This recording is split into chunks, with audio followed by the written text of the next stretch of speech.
Hi, I'm Chuck Chvala, former Senate Majority Leader. And I'm Scott Jensen, former Assembly Speaker. We're the insiders. So, Scott, there's this whole COVID thing. I guess you've heard about that. And the governor has had a pretty, I thought, excellent response. He's getting good marks from the public. But obviously, the Republicans feel very differently about this. What's your take?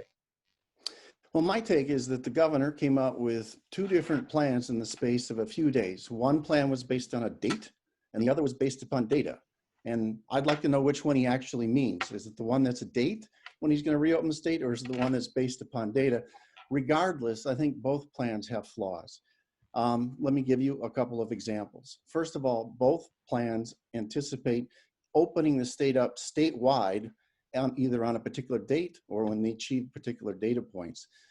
Instead of trying to surround the problem, contain it in particular areas, and allow people who outside of those areas to reopen the economy. We have a problem in Milwaukee County, no doubt about it, and now things do not look good in the Green Bay area. But in other parts of Wisconsin, they haven't had a single positive test. They haven't had a single case. Why would we be shutting down Taylor County when there's a problem here in Milwaukee County or in Waukesha County? And I'm not saying that as a partisan comment. I would point out that the Democratic governors of New York and Illinois have now said they intend to open their states up on a regional basis. The Bronx and Finger Lakes regions of New York are completely different. Chicago and downstate Illinois are different. Those governors recognize it. I would hope that Governor Evers would recognize that he should open the state up on a regional basis when we've hit this either a date or certain data points. The other thing the governor did at the start, which I disagree with, was he divided all the businesses in the state into one of two categories. They were either essential businesses or they were non-essential businesses. And I think what he should have done was divide them up into businesses that can operate safely and those who cannot operate safely. There are non-essential businesses that if they can operate safely, then why are we shutting them down? It doesn't make any sense. If someone doesn't have a lot of customer traffic, if they take appointments or they do their work over the phone or whatever, I don't know why we'd be shutting down sometimes types of businesses because they're non-essential according to the government. It should be based upon whether or not you can operate safely. Well, I think, you raised some good points, but I think actually many of those things are being addressed by the governor as they go along. This is not something where you make a decision, you can stick with it. You have to be making decisions on what's happening on the ground. And I think the governor is responding to that well. Could he have set an earlier date and then extended it more later? He's chosen the approach of setting a later date and then potentially moving it back forward. But also, I think it's important to understand here, and I think most of us do, that even when the state is, quote, opened up, it will not be open for a Major League Baseball game at Miller Park for the entire crew. Now, is it possible there might be some way of having a small number of people there? Is it possible they'll play the games? Yes. So there's that component. Then there's the component of, as you discussed, their various regions. Well, I think a lot of people would have said exactly what you said. Well, you have a problem in Milwaukee, and that's really where we have to concentrate. And then we got this hot spot in Green Bay.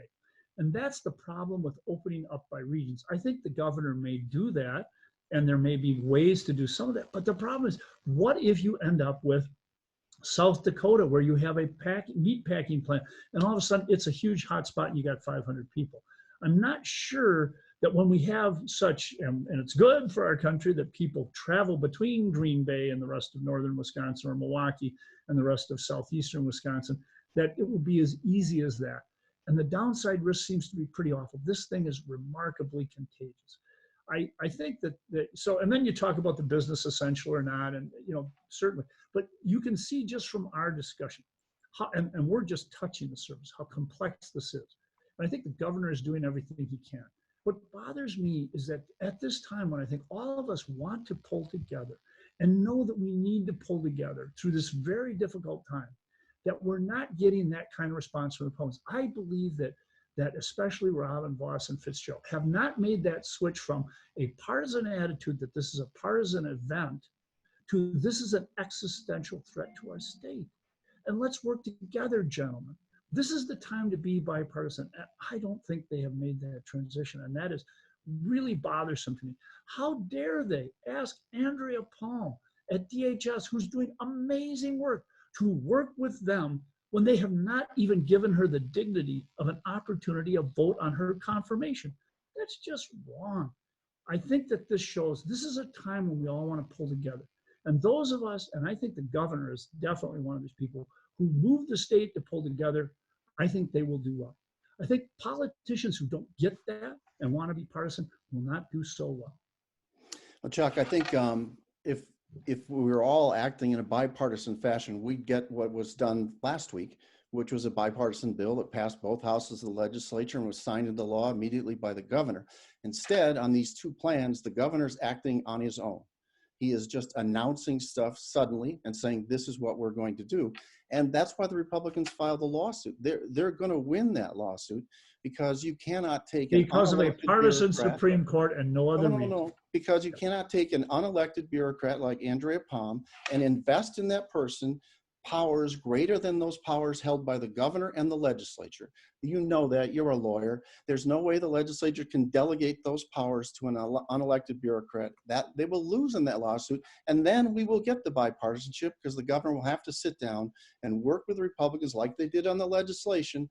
He's going to have to work with them on reopening up the state. You need a focal point. This is why the executive branch operates, and that's what Donald Trump is calling. But do you know what? There's a history in Wisconsin.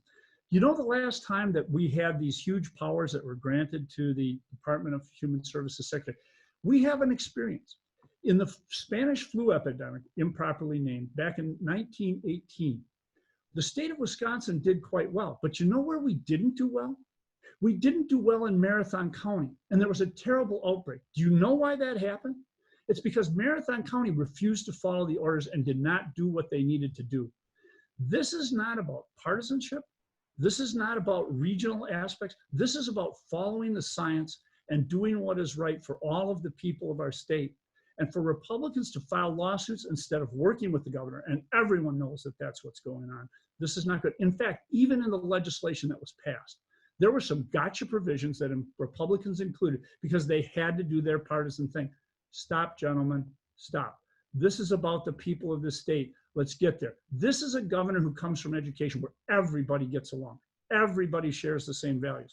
Talk with him, work with him. Stop trying to score partisan points. And by the way, stop going to the Supreme Court every time you don't get away. What a bunch of whiners. Well, we'll see what the court has to say. See you next time.